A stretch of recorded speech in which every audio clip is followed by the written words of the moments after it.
Yeah, well, hello, and this video, I'm actually just going to be going over English vocabulary, and yeah, and so before I start, I just want to check if this thing is working. So I will go to links, copy YouTube page, and then let's just paste that in there.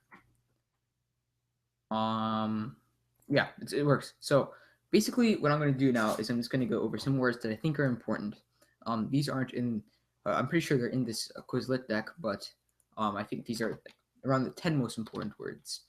So let's go to. I'll just go to Google Docs or Google Drive, whatever. And then I will go to, and I'll just create a Google Docs thing, and then let's just title this English live stream. Cool. Okay, so, and the first word I'm going to be going over is the word subsequent. And subsequent means coming after. And I will come up with an example sentence. So perhaps you can say something like what? Following, okay, when the man died, subsequent reforms or subsequent laws were passed to prevent further deaths. So yeah, you can do that. And let's look up examples actually, because I'm pretty bad at them, making them up on the spot. So let's do. I think I'm. Oh, I deleted that tab, but I had tab. So example sentences. Macmillan Dictionary, and let's look at the. I think they have like two. Okay, in subsequent interviews, Steele has contradicted his original story. And what subsequent does here is it basically means in the interviews after each interview, like basically when he keeps doing more interviews, or actually when he did following interviews, he made stuff up, right? He contradicted his original story, and Reed was disqualified subsequent to failing a drugs test. And this means like after you can replace subsequent to with after, right? Because it'll still work fine. So yeah, another word I was thinking about that was important is the word erratic. And erratic means like it means inconsistent. The terms erratic and inconsistent are synonymous, and we can have. I think in the To Kill a Mockingbird, it was talking about how Calpurnia's grammar became erratic when she was angry, and this shows. Well, she used African American slang at the time, like diction, and usually she spoke like elegantly and common to that of white Americans. But when she got mad, she would speak erratically, as the book would state, or as Scout said. Um, so I will actually just look up some pictures of erratic. And what? Okay, wrong erratic. Yeah, this one, erratic. So, oh, this one. Okay, so erratic can extend to statistics. I would assume, because these are inconsistent, right? These are inconsistent measurements. And let us go more on. And benign can either mean kind or gentle, or in the medical world, it would mean not harmful, right? So benign. And I will give you an example, and that example right on top of my head is cancer, benign cancer. So benign cancer is that type of cancer which is not I suppose deadly. Yeah, and we can have benign people, and benign people tend to be kind and gentle, and that sort of thing. So let's move on. Morbid. Okay, morbid means like showing an interest in things that people usually find dark and scary, things like death. And this is an adjective, of course. Okay, and I'll give you an example sentence. So, quality of morbidity is taking an interest in death. So I changed morbid to its noun form, morbidity, and you can do this with a lot of adjectives as well. So I got a message, Skype.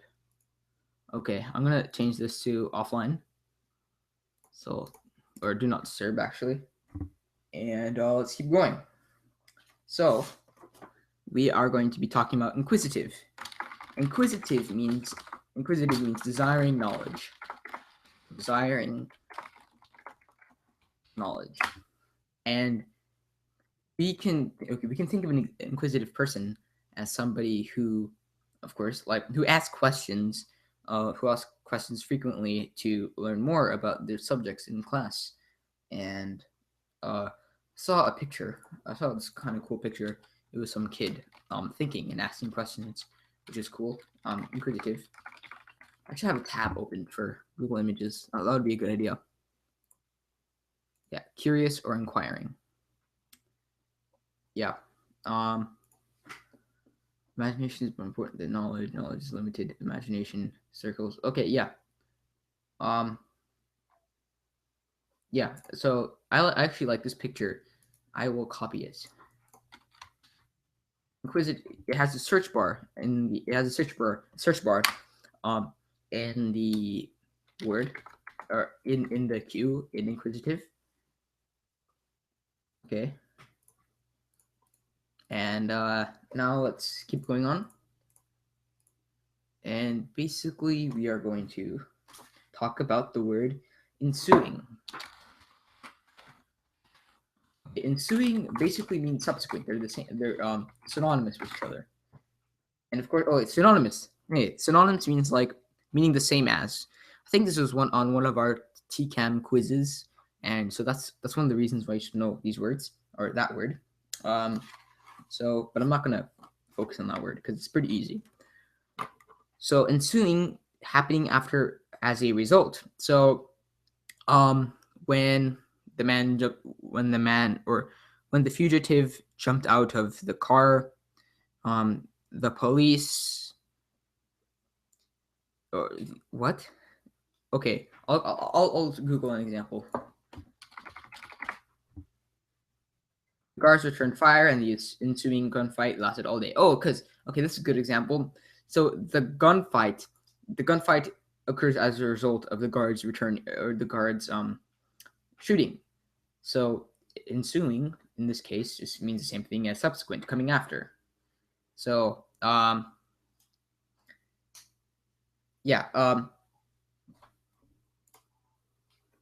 after the police attacked the man, ensuing reforms were created to stop such brutality. Nice. That wasn't too bad. Oblige.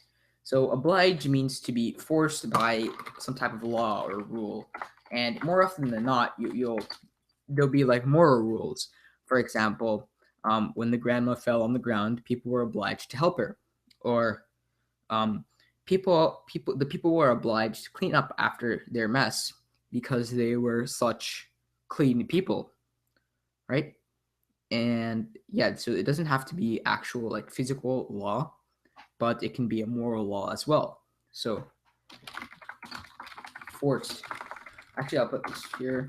Forced to because of law, and this may be moral.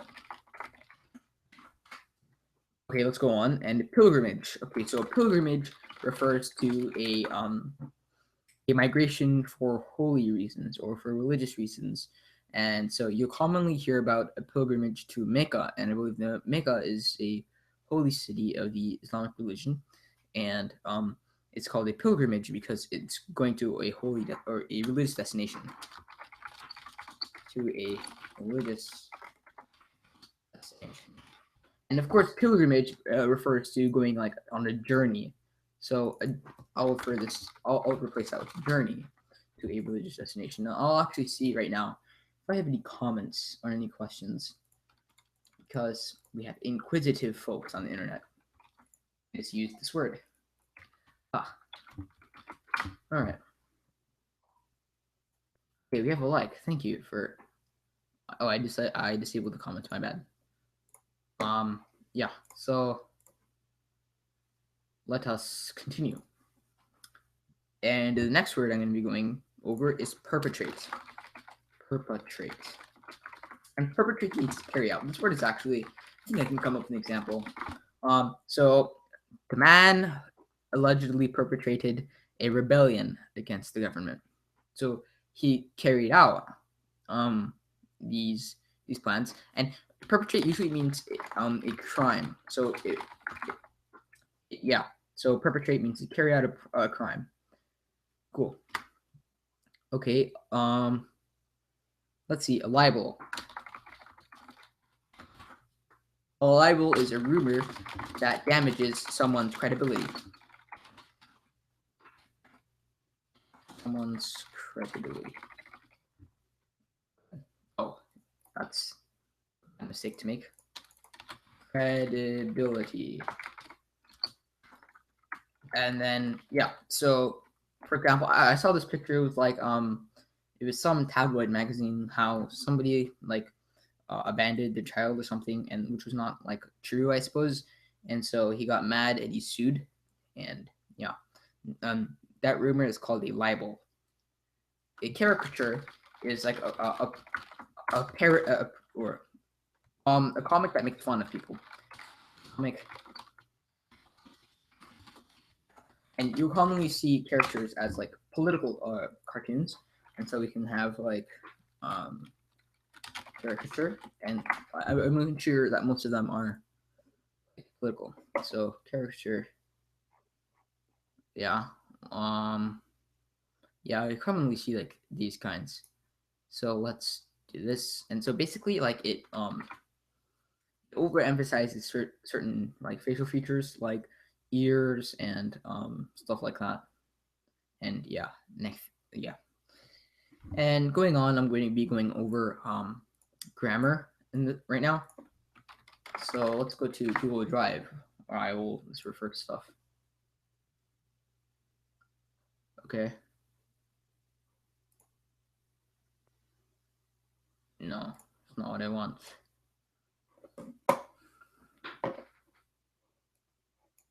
What?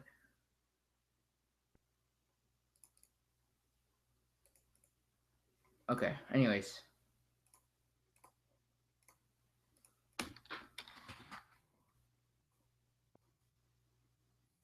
I will just go on to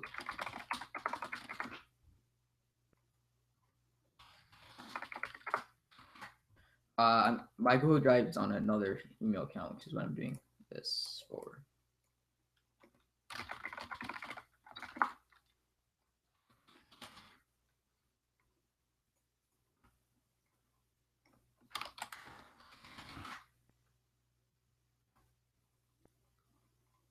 Okay.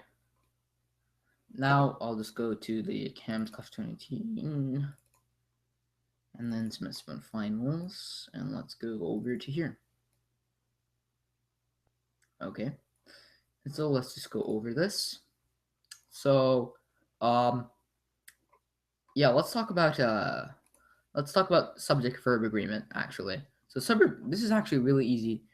Okay, face rated 0, 1 is here. Should I kick him? No, I won't kick him. He's going to I don't even know how to kick people.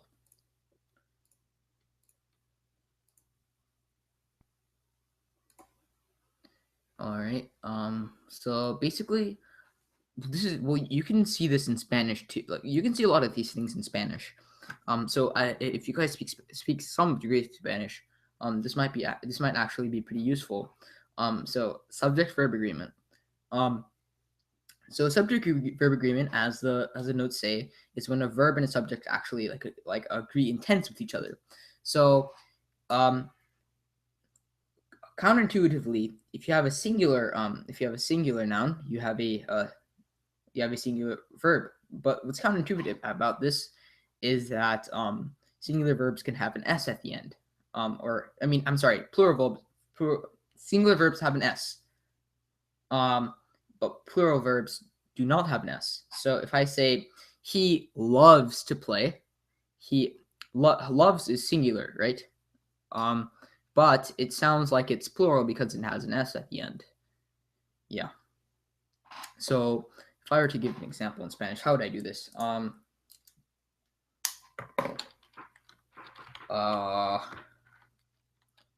don't know how to do the accent. Okay, I think it's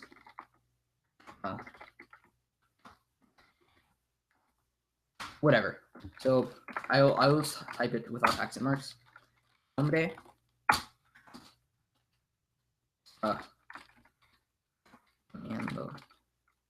No, bad example.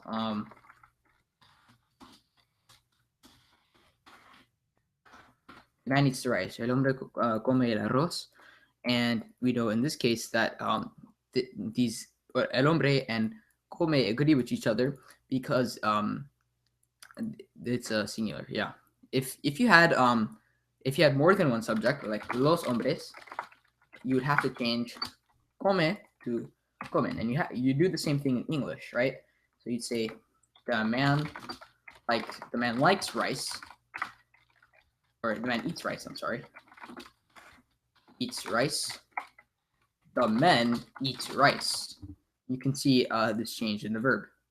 Okay, and pronoun ambiguity is when you don't know who's saying what. So if you say like he twice, he is referring to two different people, and you have, and then you can just, and you say like, I'll give an example. It's pretty hard to explain, or I explain it here, but I will try to explain it more naturally. So Bob likes rice. Bob likes rice, and Jem likes football. He hates tomatoes. You're not really sure who tomato. What? Oh, my bad. We're not really sure who he hates is referring to. Is it referring to Bob or is it referring to Jem? Because we have two males here. It could mean either of them, and we can fix this actually. We can say Bob likes rice and Jem likes football, and you can say Bob hates tomatoes. Okay. Why is he okay? That's fine. You can see that we have two people here. That's nice. So punctuation and capitalization involving quotations. This is pretty self-explanatory. So if you have, if you want to, if it's related, if your if your exclamation mark is related to the quote, you put it inside the quotation marks. Like, I'll give you an example. I have plenty of examples here in the Google Drive, so I'm not going to go over the examples here, but you can have something like,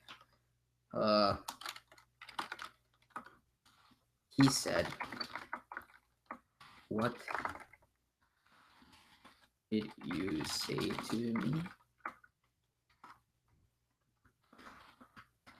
Okay, and I'm going to point out several things here. I'm actually going to point out two things. So yeah, the first thing is that we keep your question mark inside the quotations, and then we keep this W capitalized because it's a complete sentence here. In capitalization here, I said that if it's a complete sentence, you capitalize the first letter. If it's not, you do not. Right? Like if it's a fragment. So, oh, I'm sorry. Yeah, these are correct sentences. Yes.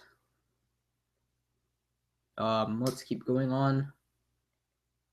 Oh, yeah. So if you have something interrupted mid-sentence, like if you have the first part of a sentence, you're going to have, of course, if it's a complete sentence, you're going to have the first letter capitalized as always, and then you say like said, and then a name, and then you're just going to keep going along as if it was one sentence.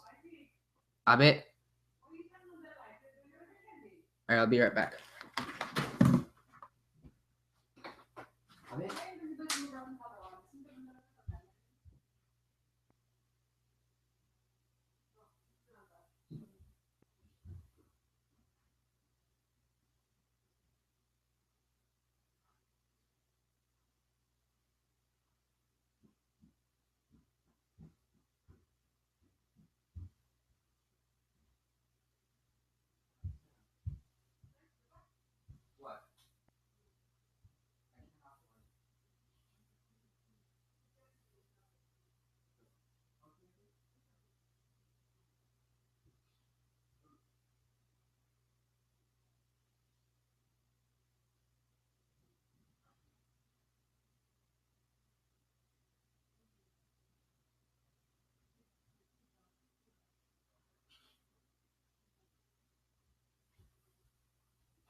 Yeah.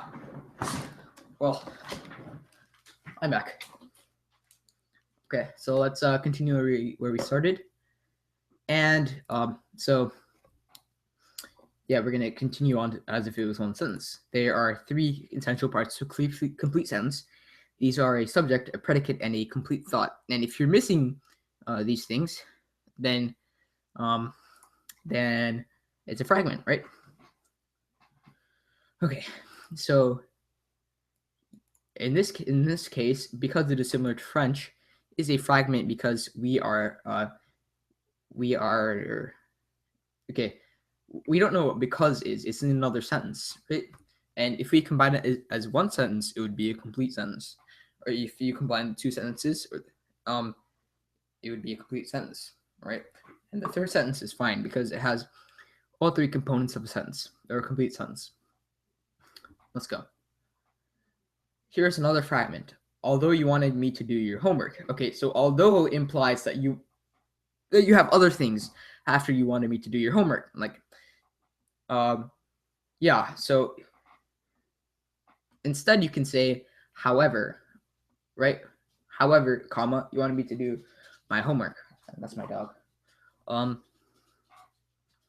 And run-ons is created when you use independent clauses without using your proper punctuation. Oh, that's okay. So we can say that something like Mr. or we can't say something like Mr. Honda loves studying Spanish. It is interesting. It has the components of a complete sentence, but we're not using punctuation correctly. The way you'd fix it is by creating two separate sentences, or you can say because it is interesting. All right. And then we have okay, this one is actually, I think that's something I have to star. So I'll underline this. And then I will okay. And I will make that blue. So basically, nominative, these are easy to get confused. I'll just read through these examples here. I usually eat with them. His dog eats with her. She studies with her. I usually eat with them. And I would be nominative.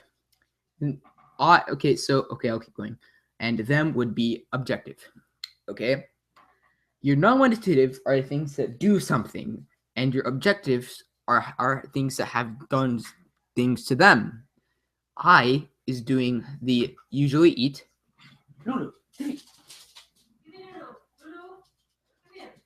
Okay, and then we have this, yeah, them, it has stuff done to them. Cool. His dog eats with her, and his is a nominative because it does the action of eating, and her is objective because it has eating done to them. Right? And she studies with her. She is the one who studies, and her is the one that has studies done to them. Sounds pretty weird, but actually it makes sense. So nominative, it can be also thought of subjective because subjects in the sentence are the ones that do things, right? And objective, you can think of them as objects, have objects done to them, or actually have actions done to them, but whatever. And should I go over T-tag formats? We're running a little short on time. So no, I won't go over it. But basically, these are necessary to create a nice and interesting opening to your essays. And your business letter format, I will actually go over this. So business letter format, you want to align everything on your left-hand side, right? And you'll start by your address on the or actually, is it your address?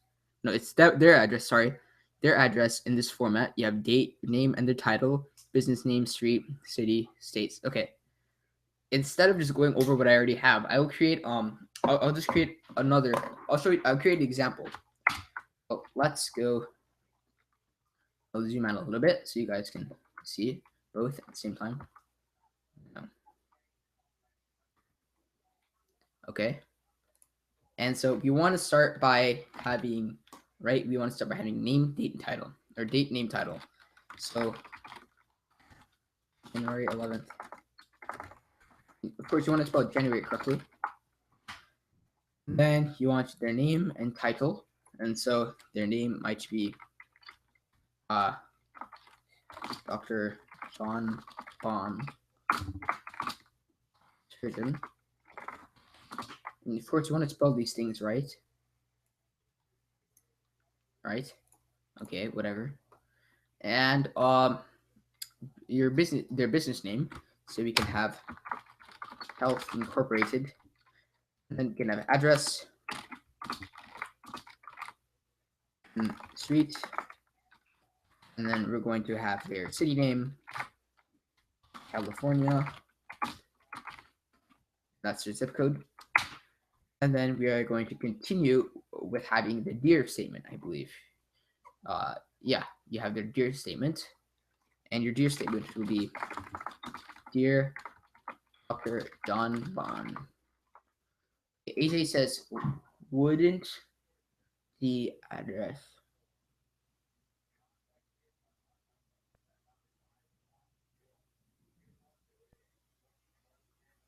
here? Okay, I'll check. Okay, let me check right now. I'll get out the paper.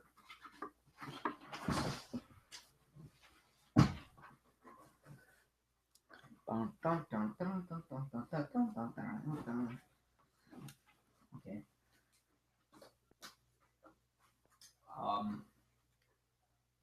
So I'm going to begin this long journey of searching for the paper. All right.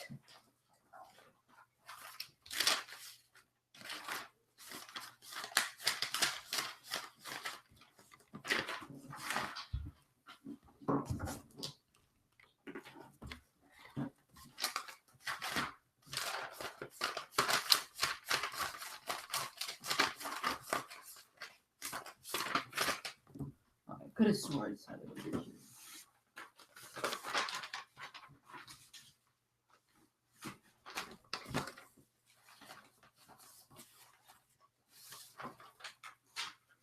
AJ, do you have the paper with you?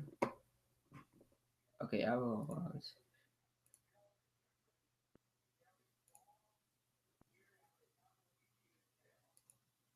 Whatever. So let's see.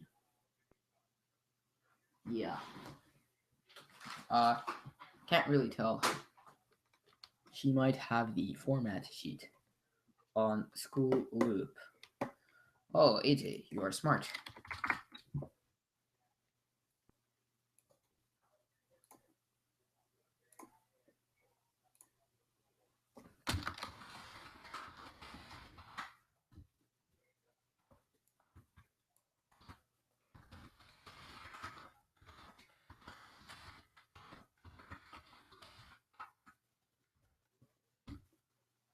Okay.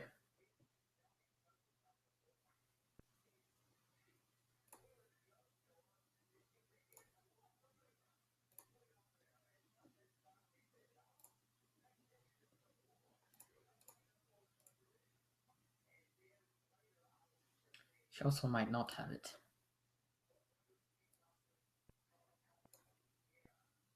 Cover letter.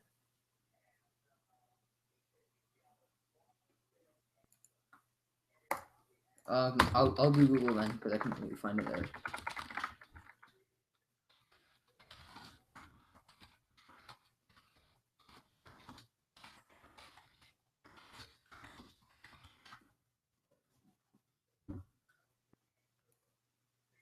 I'll use Google Images because it's more efficient than just reading a paragraph. Wait, what? Okay.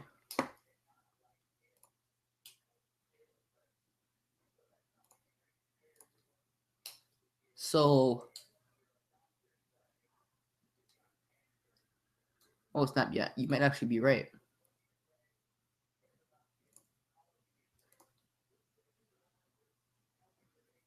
Mr.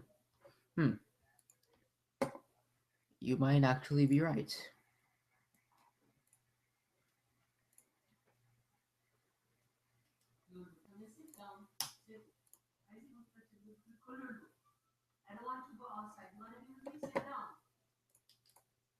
Okay.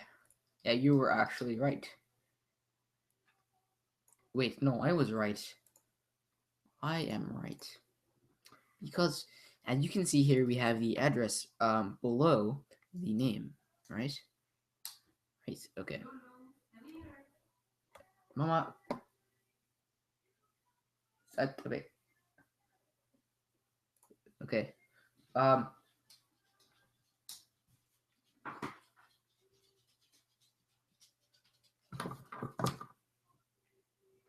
yeah, so you have your content here. Yeah. And then here. And then you want to say, huh? Okay. You know what? Yeah. Oh, hey. Oh, okay. 5 tabs from left. Sorry, 1, 2, 3, 4, 5. Yeah, and then you're going to have your thing that calls to it. All right. So you're going to have. Please let me know if you have a position available. Please let me know if you have. Remember, this is a formal letter. You know if you have a internship.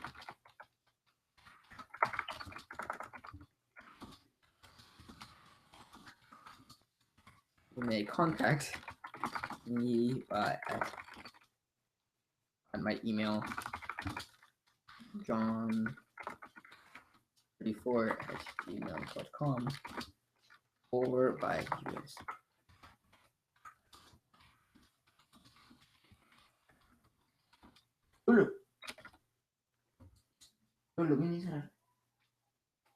Okay.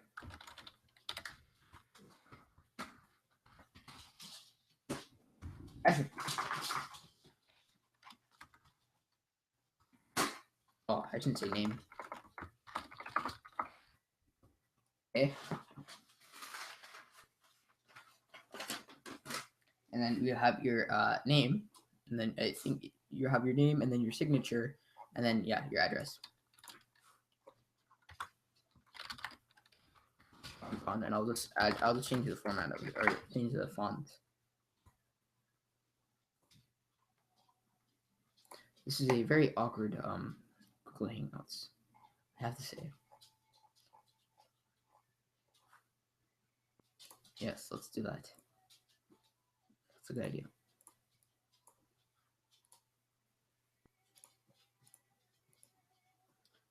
So we can say this is our address. There we go. And I think I'm missing something. No, I'm not.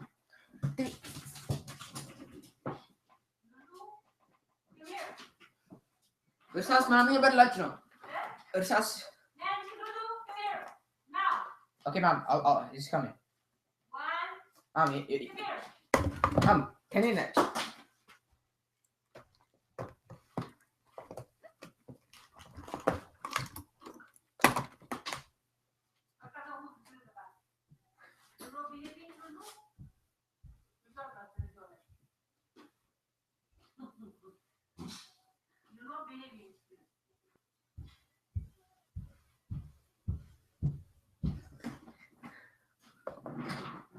Okay.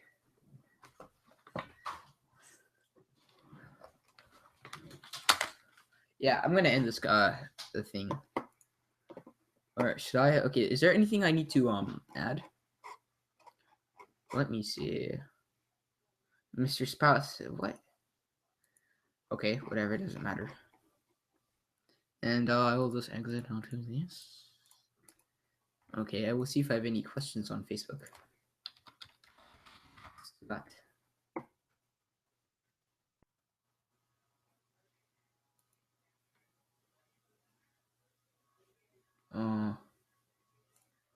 Where was it?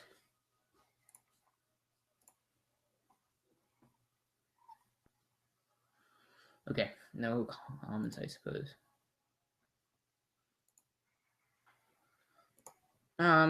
So if I have any individual comments or questions, just let me know. and I will try to answer them. And I think this is the end of this broadcast.